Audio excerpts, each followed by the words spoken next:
Now, the French are known for many things, whether it be their pastries, architecture, fine dining, or kissing. However, what more people should really be talking about is their works on comics and animation, as over the years they have produced some pretty interesting things. Today I'll be reviewing the French animated film Dofus Book 1 Julith, done by Studio Ankama, a game studio known for their MMORPG Wakfu, which they themselves even made an animated series for. However, in early 2016, the studio tried their hand at making an animated film based off one of their earlier games, Dofus, in hopes of making a trilogy, and well, it certainly did not disappoint. Especially as someone who's never played or watched anything Ankama has produced in the past, and while understanding some of the series' rich lore might have enhanced the experience, it by no means hinders the movie. The story here takes place in a fantasy world known as Bonta, where after many years of peace is shattered by an evil witch known as Julith, who in order to fulfill her plans of destruction, needs the power of the Ebony Dofus. The Dofus being a mystic dragon egg that grants its owner great magical power. Which brings us to our main character of the film,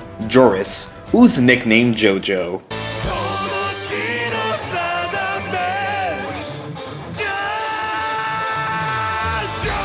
Okay, sorry, I couldn't help myself. Joris is a young orphan who just so happens to have the Ebony Dofus hidden within him. With Julith on the hunt for him, he must unravel his secret origins and find a way to protect Bonta. Along with him on his journey is Bakura, a mage with a personal grudge against Julith, and the egotistical sports star Khan, whose sole purpose in joining Joris on his journey is to win over Bakura.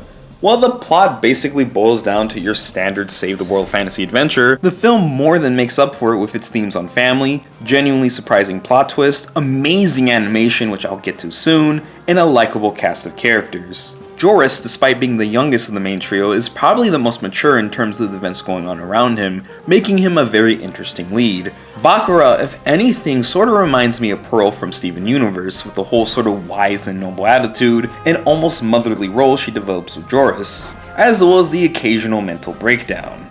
She's also somewhat of a tsundere with Khan, which would normally piss me off, but she manages to make it work as she's not a complete bitch about it and her attitude is somewhat understandable. Plus, oh man, is she fine. Like, seriously, with a design like that, you know the fan art must be insane.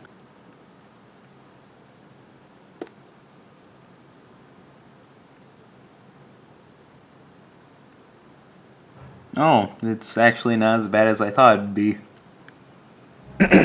Anyways, getting back on track, Khan is obviously the comedic relief of the movie, and he does a pretty good job at it, as his antics in trying to win over Bakura are continuously hilarious and somewhat relatable. But thankfully, he never detracts from the film. While he is a selfish dumbass, he can be pretty cool at times and has some genuine moments of heroism. But man, what is up with that bulge? Also, the tension between him and Bakura is, it's something alright.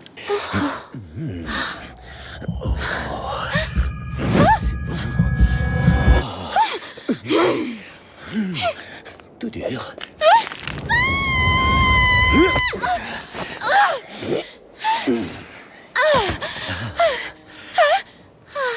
C'est marrant. Lorsqu'on est l'un contre l'autre, j'éprouve la même chose que lorsque je suis sur le point de marquer un essai. Mon cœur s'emballe.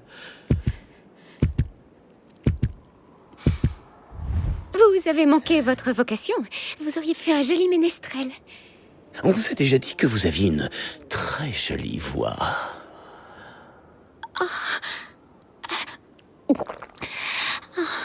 Yeah, which reminds me, there is actually plenty of adult humor scattered throughout this movie, which I was quite surprised to see. However, even more surprising is just how truly mature this movie can be at times. There are a handful of pretty dark and brutal moments, which I'll give this movie props for doing and still being a film the whole family can enjoy.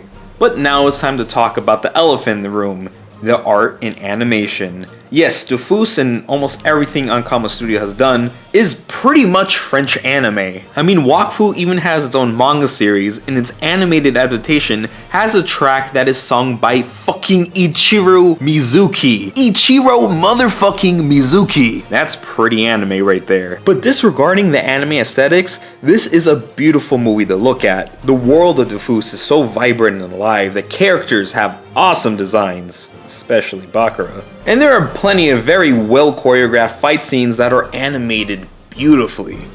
Honestly, there's just so much to love here, and I cannot wait to see future installments, as well as possibly check out some of the previous animated series from Ankama that I'll hopefully get around to making videos for in the near future. Overall, Dofus is quite the movie and a very good way to kickstart Ankama's animated film career. If you want a good fantasy adventure for all ages, or take a look into French animation, then this movie is a must watch.